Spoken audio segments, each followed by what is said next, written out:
Pemirsa upacara pelebon Sang Palatre, maestro seniman Dramagong Anak Agung Gedera Kepayadnya, Ngawi Gunayang Sarana Badi Tumpang Sia. Upacara pelebon kemargian ring setra adat Tabian Basi Gianyar, ring tanggal 17 Desember Sanelintang.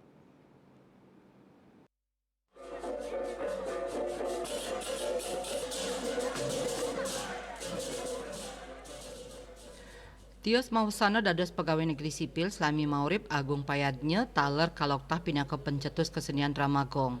Agung Payadnya madue pepitu dirinya mutu gelantur sang palatre pinaka oke kaping kalih sane akeh ngicen pembinaan miwah ngembasang seniman Dramagong.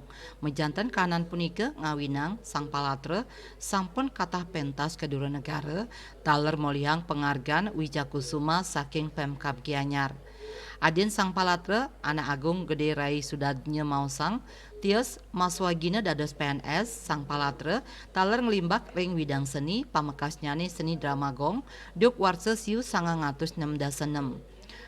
Duk Rien sang palatre kesarengin sawitra pentas ring banjar-banjar wantilan desa pura-pura kantos keduro desa.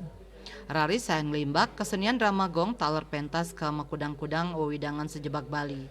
Lianan punika sang palatre taler ngicenin pembinaan indik kesenian inggian ring pante desa kecamatan kabupaten kantos provinsi. Sang palatre nilarin petang diri oke sane akehan taler pindah keseniman. Agung Yuli dan Pos Nguningayang.